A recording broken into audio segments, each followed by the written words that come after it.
Pour ce que l'Esprit veut nous donner ce matin, je vais vous inviter à tourner dans l'Exode au chapitre 3. Dans l'Exode au chapitre 3, on va lire du verset 1 au verset 10 pour introduire le sujet que l'Esprit veut nous donner ce matin.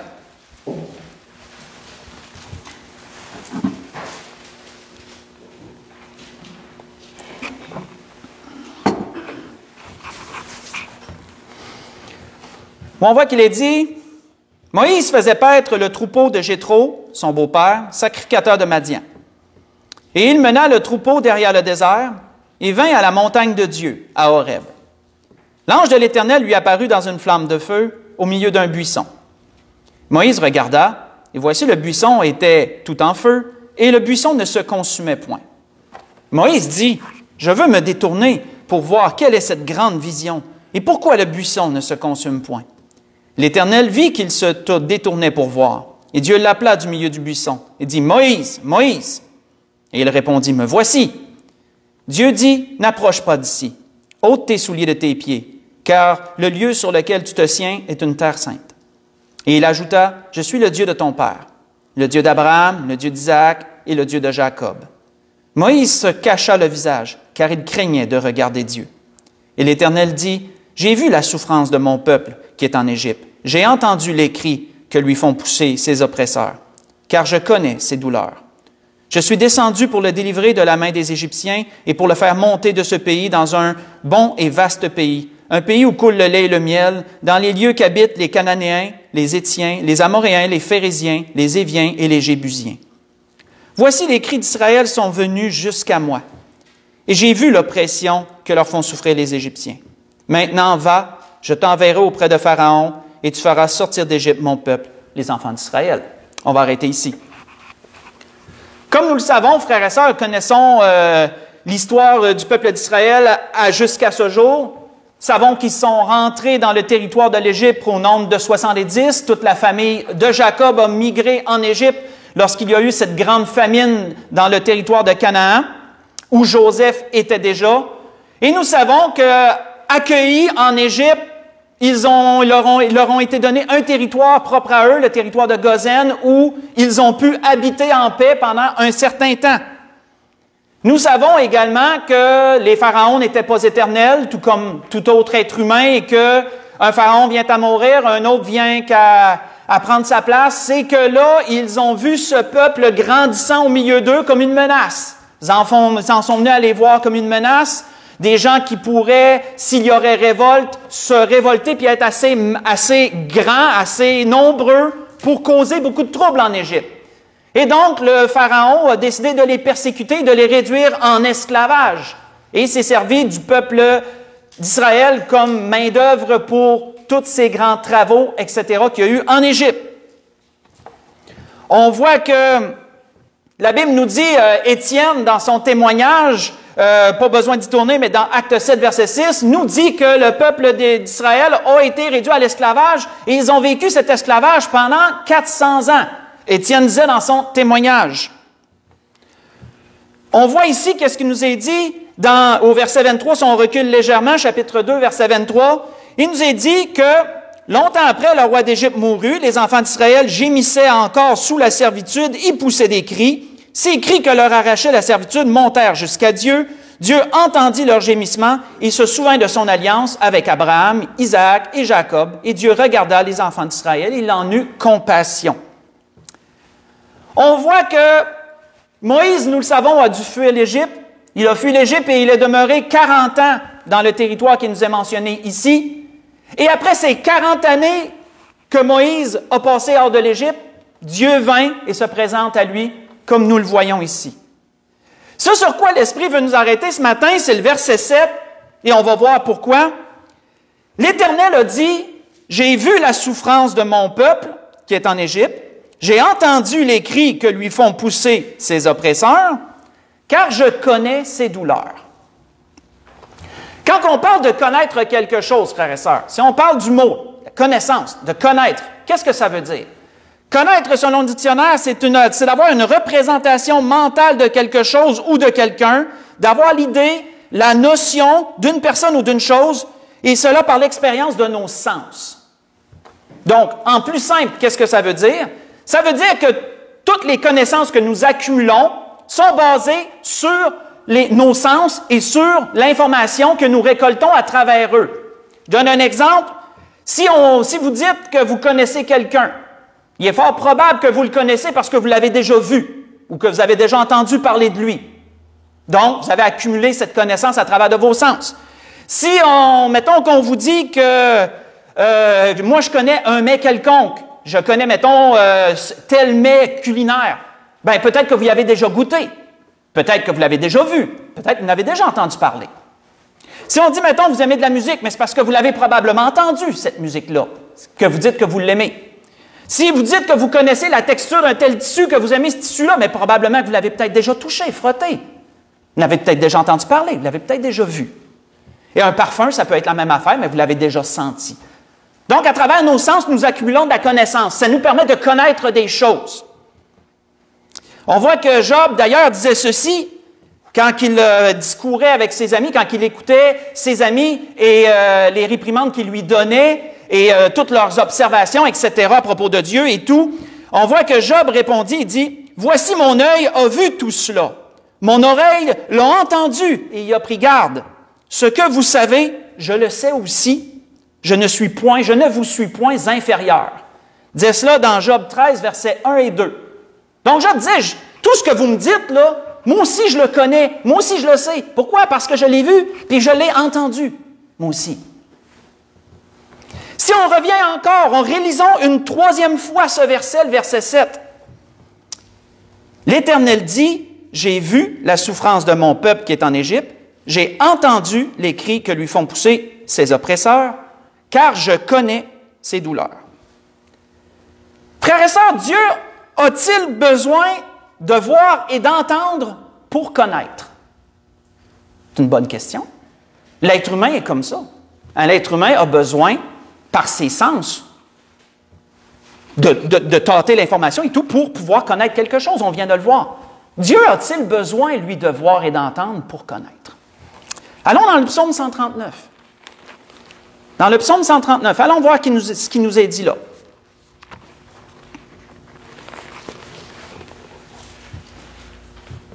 Dans le psaume 139, si on lit du verset 1 au verset 6, ensuite on lira le verset 16. Il nous dit quoi? David, dans un de ses psaumes, nous dit Éternel, il dit au chef des chants, psaume de David, Éternel, tu me sondes et tu me connais. Tu sais quand je m'assieds et quand je me lève. Tu pénètres de loin ma pensée. Tu sais quand je marche, quand je me couche, et tu pénètres toutes mes voies. Car la parole n'est pas sur ma langue, que déjà, ô Éternel, tu la connais entièrement. Tu m'entoures par derrière et par devant, et tu mets ta main sur moi. Une science aussi merveilleuse est au-dessus de ma portée. Elle est trop élevée pour que je puisse la saisir. Verset 16. Quand je n'étais qu'une masse informe, tes yeux me voyaient, et sur ton livre étaient inscrits tous les jours qui m'étaient destinés avant qu'aucun d'eux n'existe. On va arrêter ici. On voit que l'auteur d'Hébreux renchérissait sur une parole qu'on pourrait ajouter à ce que David disait ici en disant « Nulle créature n'est cachée devant lui, mais tout est nu et découvert aux yeux de celui à qui nous devons rendre compte. » Vous voyez ça dans Hébreux 4, verset 13. Donc, en clair, frères et sœurs, en ce qui concerne Dieu, Dieu n'a pas besoin de regarder quoi que ce soit pour le connaître. Dieu n'a pas besoin d'entendre quoi que ce soit pour le connaître. Dieu n'a pas besoin de sentir ou de toucher. Peu importe le sens que vous nommez, Dieu n'a nul besoin de tout cela pour connaître. Car quand ça concerne Dieu, la connaissance, elle est innée. Il l'a tout simplement. Dieu sait tout. Tout simplement, sans chercher plus loin. Dieu sait tout. Mais frères et sœurs, pourquoi qu'il nous est dit ici, dans ce qu'on a lu en introduction, que Dieu a vu et que Dieu a entendu? Si Dieu connaît, sans avoir besoin de voir ou d'entendre, pourquoi nous est-il dit que Dieu a pris la peine de voir et que Dieu a pris la peine d'entendre ce qui se passait? Parce qu'on le sait, il connaît de toute façon. Pas besoin de ça pour le connaître. Ce que ça nous démontre, frères et sœurs, quand Dieu parle de cette façon-là, quand Dieu dit « j'ai vu », quand Dieu dit « j'ai entendu », ce que ça nous démontre, ça nous démontre à quel point nous avons un Dieu qui est sensible. Nous avons un Dieu qui est sensible à nos besoins. Nous avons un Dieu qui a de l'intérêt pour sa création. Nous avons un Dieu qui porte attention à sa création, qui porte attention à ses enfants, à ceux qui lui appartiennent, et même, on pourrait dire, à tous en général. Même si Dieu n'a pas besoin de voir ou si Dieu n'a pas besoin d'entendre, il le fait quand même. Il prend quand même la peine de regarder, il prend quand même la peine d'entendre, même si c'est déjà tout d'avance.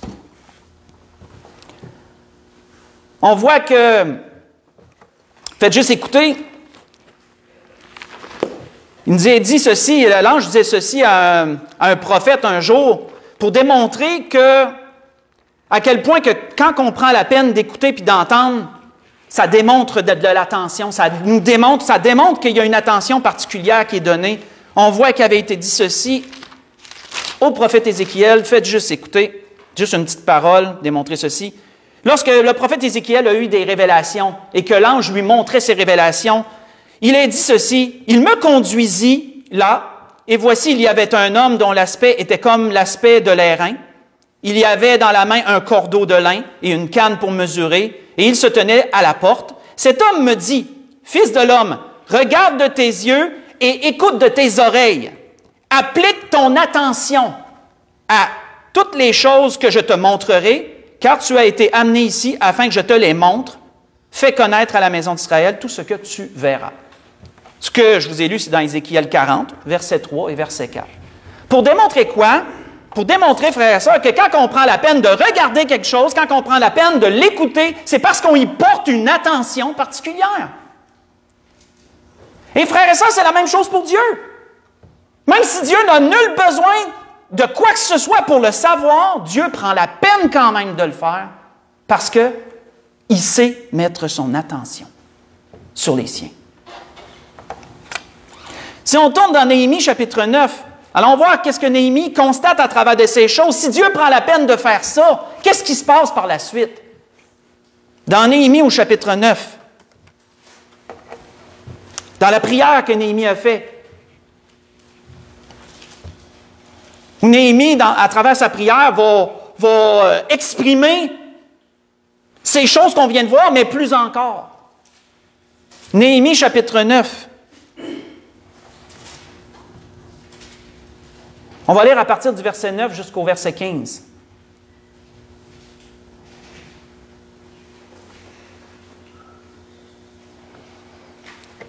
On voit que Néhémie disait, en parlant de Dieu, « Tu vis l'affliction de nos pères en Égypte, et tu entendis leurs cris vers la mer Rouge. » Ça, on vient de le voir. Dieu a porté les regards, il a vu la souffrance de son peuple, il a entendu leurs cris. Néhémie réitère cela.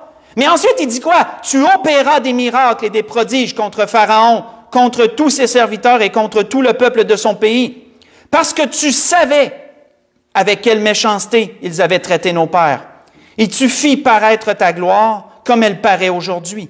Tu fendis la mer devant eux, et ils passèrent à sec au milieu de la mer.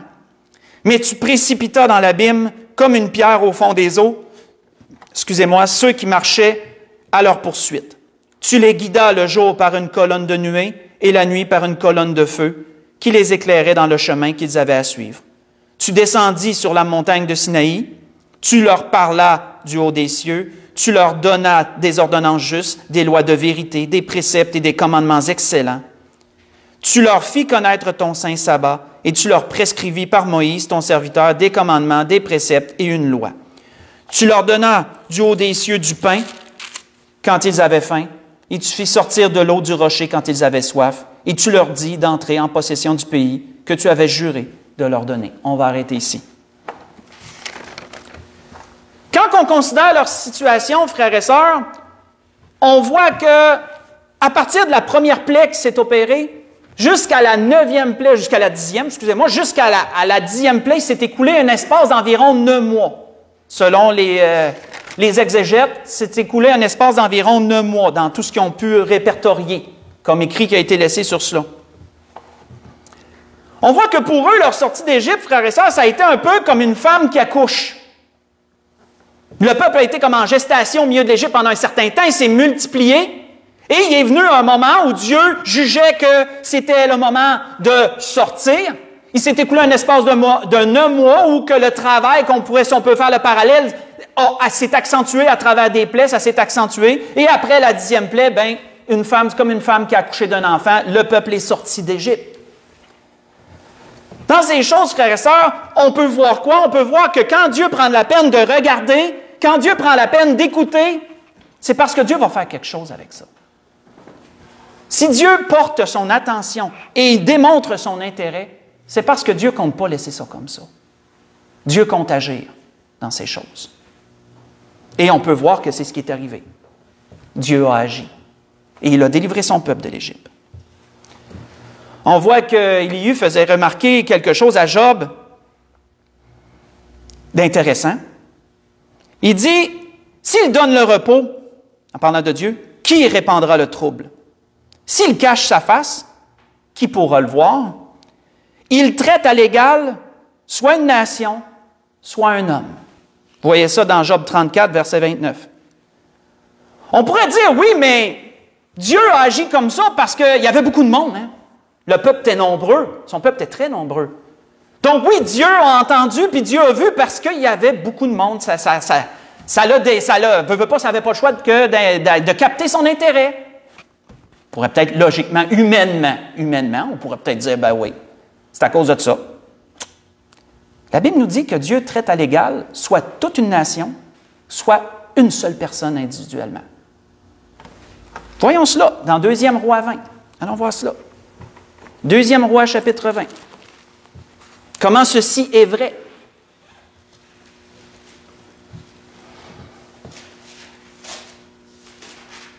Deuxième Roi, chapitre 20.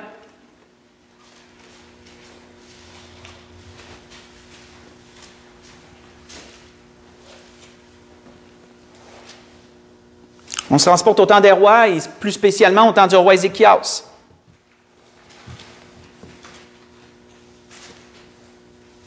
Deuxième Roi, chapitre 20. Si on lit du verset 1 au verset 7, il dit « En ce temps-là, Ézéchias fut malade à la mort.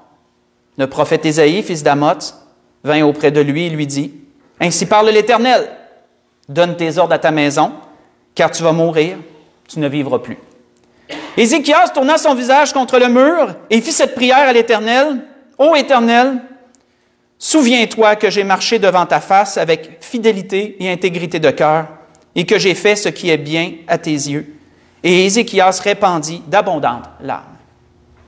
Isaïe qui était sorti, parce qu'Isaïe était allé porter la parole de Dieu, et ensuite, lui, il est reparti, il a laissé le roi à sa réflexion, à sa peine. Lui, il avait fait ce que Dieu lui avait demandé. Il dit, Isaïe était sorti, n'était pas encore dans la cour du milieu, lorsque la parole de l'Éternel lui fut adressée en ces termes. « Retourne et dis à Ézéchias, chef de mon peuple, ainsi parle l'Éternel, le Dieu de David, ton père. J'ai entendu ta prière, j'ai vu tes larmes. Voici, je te guérirai. Le 3e jour, tu monteras à la maison de l'Éternel. J'ajouterai à tes jours 15 années. Je te délivrerai, toi et cette ville, de la main du roi d'Assyrie. Je protégerai cette ville à cause de moi, à cause de David, mon serviteur. » On va arrêter ici. Pourtant, frères et sœurs, on ne peut pas dire que Dieu découvrait à mesure ce qui se passait, là. Dieu le savait. C'est d'ailleurs lui qui avait dit à Ésaïe, « Va y dire qu'il va mourir. Va y dire qu'il va mourir. Son temps est rendu, son temps est arrivé. Je l'ai déclaré. » Mais la Bible nous dit quoi? Même si Dieu savait tout ça, Dieu a quand même entendu sa prière et Dieu a quand même vu ses larmes. Donc, quand Élihu disait que Dieu peut traiter à l'égal soit toute une nation ou soit un homme, absolument, absolument. Dieu porte une attention tellement particulière. On est quoi, frères et sœurs? On est un atome de poussière. On n'est rien. On n'est rien. Et Dieu est quand même capable de nous voir, quand même capable de nous écouter. Même si on n'est rien, puis même si on n'est pas nombreux, on est tout seul peut-être dans notre coin, puis Dieu, il nous voit, puis il nous entend quand même. Puis on sait qu'il n'y a même pas besoin de ça pour nous connaître.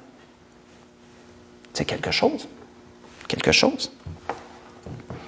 On voit que lorsque le roi Ézéchias s'est retrouvé dans cette situation, mais même avant, on voit que ce roi-là, c'est vrai qu'il avait fait du bien pour Dieu quand on survole un peu son histoire, son passage, si je peux dire ça comme ça. C'est vrai que lorsqu'il a pris le trône, il a fait disparaître les idoles du pays, il a purifié le temple, il a rétabli le culte, il a célébré la Pâque, que ça faisait longtemps qu'elle n'avait pas été célébrée. Il a soutenu son peuple lorsque le roi Senchérib est venu jusqu'à sa porte, jusqu'aux portes de Jérusalem pour l'intimider par son serviteur, etc. Il a soutenu son peuple. Il l'a gardé encouragé malgré tout. Puis, quand Dieu te déclare une chose, comment tu peux t'opposer à Dieu dans tout ça? Qu'est-ce que tu peux dire à Dieu? Quel argument on peut donner à Dieu? On n'est rien, hein? Il n'y a pas grand-chose qu'on peut dire. Tout ce qu'Ézéchias a pu trouver comme argument, c'est de dire, regarde Dieu, regarde le bien que j'ai fait. Tu sais, je me suis efforcé de faire de mon mieux. J'ai fait de mon mieux. J'ai fait ce qui était bien à tes yeux. Souviens-toi donc de ça. Tu sais, qu'est-ce que tu veux te demander d'autre à Dieu? Qu'est-ce que tu veux opposer d'autre à Dieu? Tu peux-tu dire, je le veux, je l'exige? C'est Dieu. Il peut faire ce qu'il veut. Dieu prend la peine quand même de voir et d'entendre.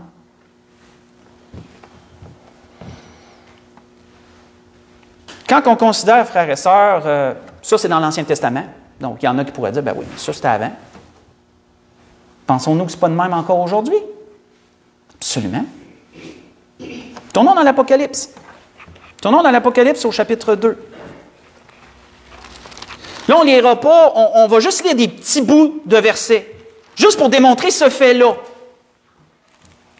Lorsque le Seigneur a parlé à ses églises, comment qu'il commençait tout le temps? Qu'est-ce qu'il disait dans le début? On va juste lire les débuts, juste pour faire ressortir ça.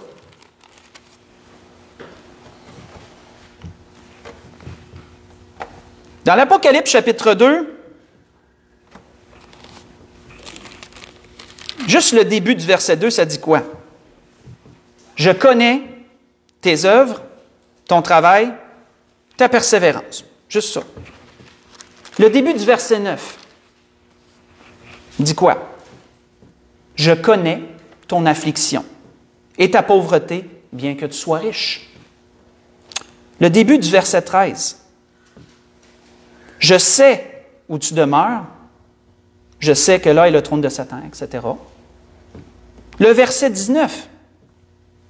Je connais tes œuvres, ton amour, ta foi, ton fidèle service, ta constante, tes dernières œuvres plus nombreuses que les premières.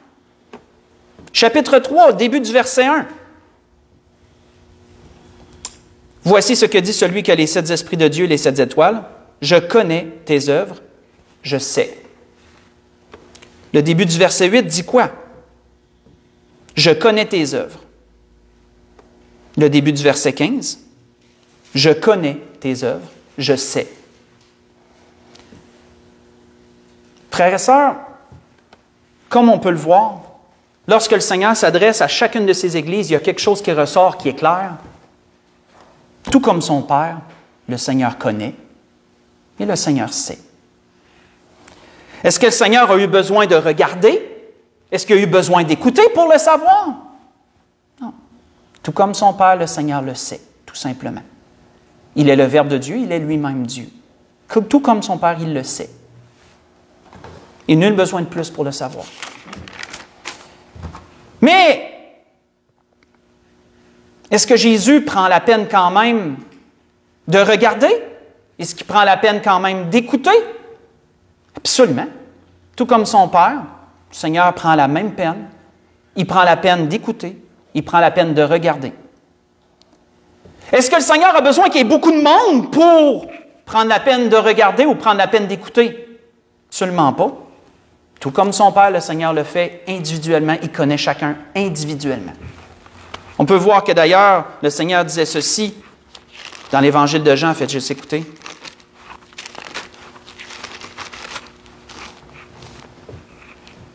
Seigneur disait, « Je suis le bon berger, je connais mes brebis. » Est-ce qu'il a eu besoin de les écouter et de les regarder pour les connaître? Non, il les connaît tout simplement. Il sait. Je connais mes brebis et elles me connaissent, comme le Père. Et notez, ça c'est quelque chose. Il dit, je connais mes brebis comme le Père me connaît. Wow! Et comme le Père me connaît et comme je connais le Père. Dans Jean 10, versets 13 et 14. Versets 14 et 15, excusez-moi. Jean 10, versets 14 et 15. Hein, Jésus dit, je connais mes brebis comme le Père me connaît. Et ça veut dire qu'il ne manque pas grand-chose. Hein? C'est entier, là. Tu ne les connais pas à moitié, là. Tu les connais entièrement, là. Vous savez, dans l'Ancien Testament, Dieu a pu dire à certaines personnes ou même groupes, il a pu jusqu'à aller dire qu'il les connaissait par leur nom. Démontrant encore plus d'intimité, Dieu a dit à son peuple, par le prophète Ésaïe, à Jacob, il dit, « Je t'appelle par ton nom. » Puis ensuite, il lui donne une prophétie. « Je t'appelle par ton nom. » Vous voyez ça dans Ésaïe 43, verset 1, s'il y en a qui veulent prendre des choses en note pour peut-être étirer un peu la recherche. On voit que qu'est-ce que Dieu avait dit à Moïse, plus loin dans l'Exode? Il dit, « Je te connais par ton nom, Moïse. Je te connais par ton nom. » Vous voyez ça dans l'Exode 33, verset 12 à 17.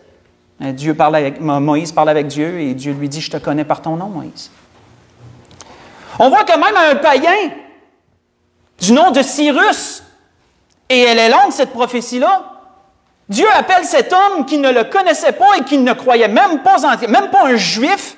Dieu lui dit qu'il le connaît. « Tu es mon roi, je te connais par ton nom, Cyrus, et je t'appelle. » Vous voyez ça dans Ésaïe 45, verset 1 au verset 4. Vous savez, Dieu a une connaissance intime tellement grande de nous, de tous et chacun, qui est même capable de tous nous connaître par notre nom.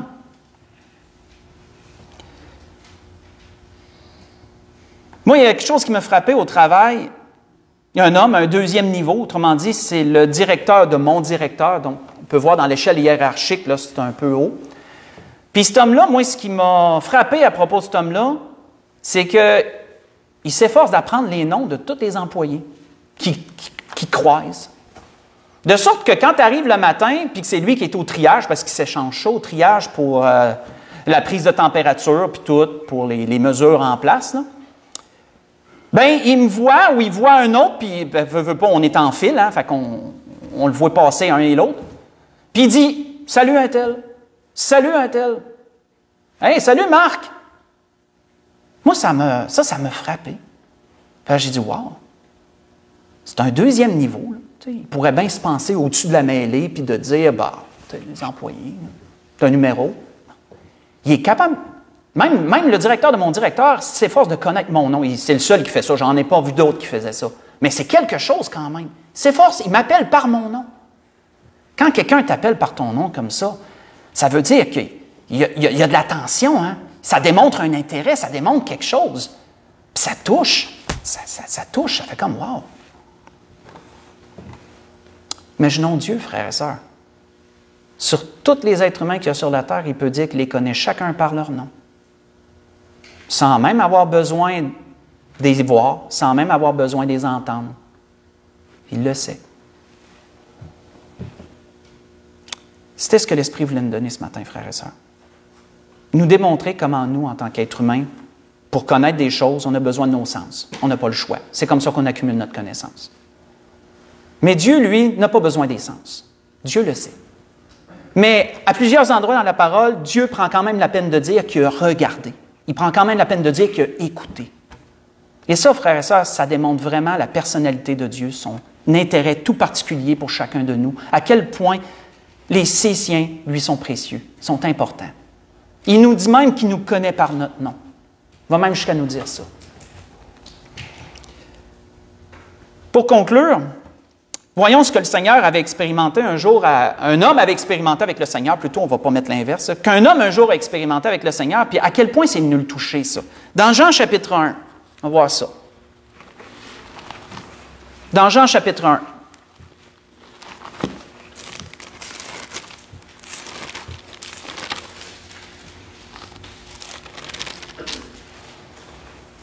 Dans Jean chapitre 1, on lit à partir du verset 45.